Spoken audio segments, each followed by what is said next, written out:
Good afternoon. It's Tuesday, April 9. I'm Herman Green with your midday news. For those of you watching online at onespotmedia.com, a special welcome to you. The People's National Party, PNP, says it has recognized that leadership disunity cost it the Portland Eastern by-election last Thursday.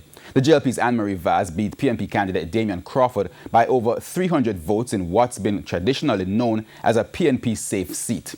The party's loss in Portland Eastern and the continued leadership of Dr. Peter Phillips were among the issues discussed at last night's meeting of the PNP's executive.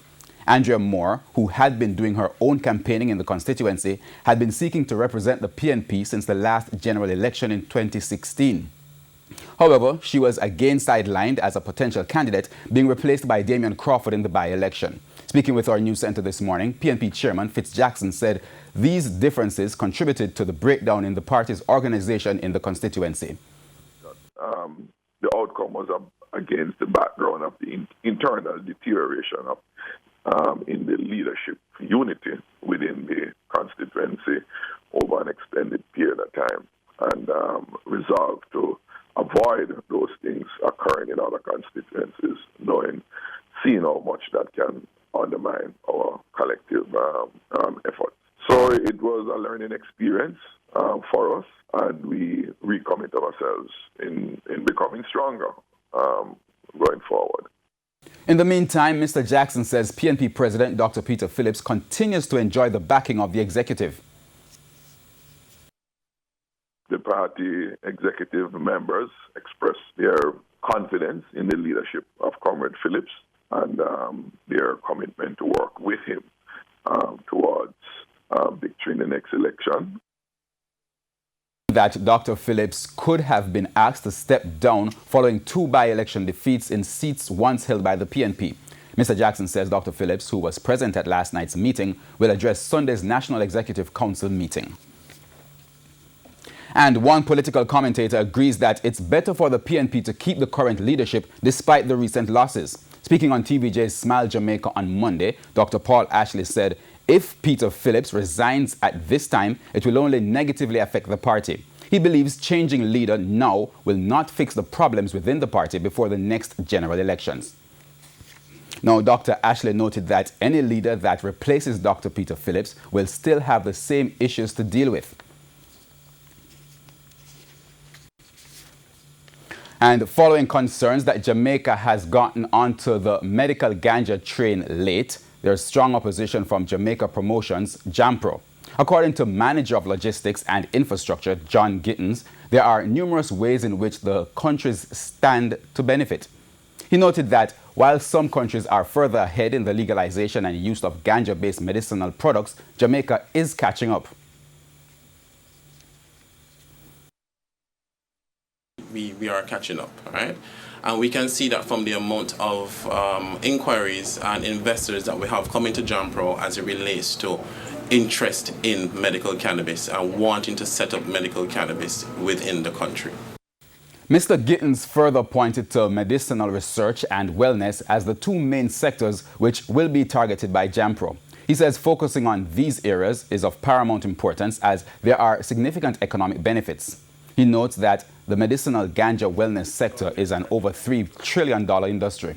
In Latin America and the Caribbean, in earnings, over $700 million US that we have earned for the year in wellness, and from 600,000 trips.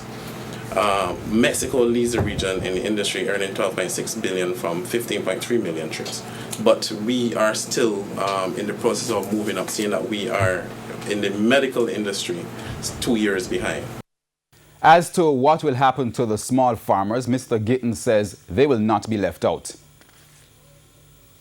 You might be small and you don't know how you can come up with the fees, or you don't know how to go about getting into the industry. One of the things that JAMPRO will do is that we will help walk you through how you go about getting this done. And in collaboration with the CLA, we will sit down and we'll have a discussion with the cooperatives or the small farmers, just for them to understand what it is getting into the industry. The Westmoreland police are asking 2 men to turn themselves in for questioning in connection with last month's fatal stabbing of the security guard at Grange Hill High School. They are known as Kemoy and Palmer of Grange Hill addresses. A grade 11 student of Grange Hill High School has been charged with murder in connection with the incident. He is scheduled to appear in court on Thursday. 44-year-old Clifton Lumley, who was attached to Alpha Security Services, died on March 30, a day after the attack. It was reported that 2 young men entered the school's compound sometime before 3 o'clock in the afternoon. Mr. Lumley and the Dean of Discipline reportedly asked them to leave. They refused, and Mr. Lumley was attacked and stabbed with a knife. A taxi operator and 2 passengers were rushed to hospital following a 2-vehicle crash along the Montpelier Main Road in St. Thomas this morning. It's still not clear what caused the crash. About 8:05, a taxi slammed into a station wagon. The driver of the station wagon was reportedly taking his 2 sons to school. They were taken to a doctor as their injuries are not believed to be serious. 2 men who were taken into custody on March 8 following a failed attempt to steal a Toyota Coaster bus at Newton St. Elizabeth were yesterday remanded after the case was mentioned in court. Richard Levy and Richard Phillips are scheduled to return to court on May 13. Mr. Levy was not in court yesterday as he is still in hospital recovering from injuries he received during a shootout with an off-duty police officer on the day of the attempted robbery.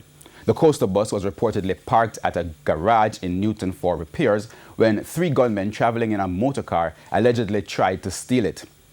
An alarm was raised and the policeman responded. One of the men was shot during a shootout with the off-duty officer.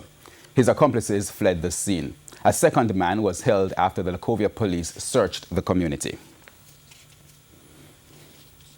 There's a call for robotics to be included in the Education Ministry's curriculum following this year's Red Spring Robotics Challenge at the Immaculate Conception High School. Several high schools competed this year, a huge increase over the few that were involved last year. Competition organizer Keith White of Calabar Robotics explains that the competition was initially created for schools in the Constant Spring and Red Hills Road areas. However, being outreach centered, we decided to expand the competition to involve more schools, and so we now have Tarrant High School, Edith Dalton James coming to Calabar learning robotics. Dunoon has also entered, St. George's has entered. So we now have 10 schools that are part of the Red Spring Robotics competition, and it's growing. So we're really happy that robotics is taking root in schools and the role that Calabar is playing in all of this. The St. George's College team emerged champions based on their presentation, which included remote control programming. What pushed us into this is that robotics is really the way to go.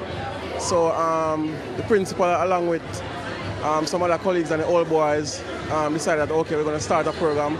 I decided to take up the challenge, and the boys have been coming in more and more interested.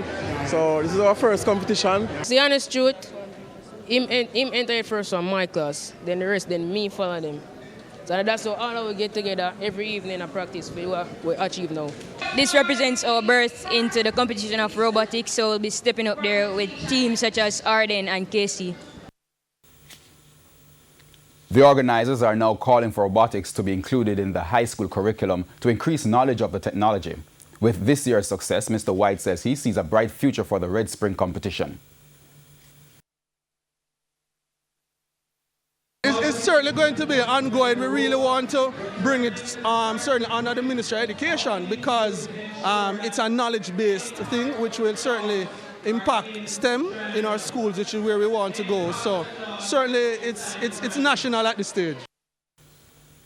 Justices of the peace are being reminded of the importance of speaking the truth at all times as they seek justice for those who turn to them for help. Father Barrington Suarez, himself a JP, made the charge at the National Church Service of the Lay Magistrates Association of Jamaica, LMAJ, held at the Manchester Parish Church in Mandeville on Sunday. And we JPs have to recognize that when a man or woman is seeking justice for themselves, they don't need to have told us the full truth, the whole truth, and nothing but the truth. And we must be able as JPs, as lay magistrate, to speak the truth. Service was held in recognition of Lay Magistrates Month, which is observed in April. Manchester Custos, Sally Portos, and the president of the Manchester chapter of the LMAJ, Stanley Skeen, also officially opened a newly constructed building which will house the secretariat of the Manchester chapter of the LMAJ. We go on to news overseas as the issue of border security continues to be high on the White House's agenda. U.S. President Donald Trump is also working towards a tougher stance on migrants who hope to enter the U.S. We have more from the CNN. President Trump threatening to close the southern border to migrants. Whether it's asylum, whether it's anything you want, it's illegal immigration, can't take you anymore. He's also been pushing to reinstate a policy that separates families, sources told CNN. This erratic, nasty style of governing is not solving any problems at the border. Sources say outgoing Homeland Security Secretary Kirstjen Nielsen argued the policy would invite court challenges. We have to follow our laws, plain and simple. Others say it's a public relations disaster. If he's pushing an agenda to separate women from their children at the border, that's going to be a disastrous agenda. So I hope he's rethinking that. A senior administration official says a new policy, a so-called binary choice, is also being considered. It would offer a choice to migrant families: stay together in detention or be split while the parents go through the legal process. Why on God's green earth would we separate children from their families? We are a better country than that. The binary choice proposal has been under discussion for months, according to a senior administration official. We're going to have a strong border, or we're going to have a closed border. We go down to news in sports. A call is being made for more women to get involved in competitive cycling. The call came after the recent Harold J. Blissett Memorial, which saw scores of male but only a handful of female competitors.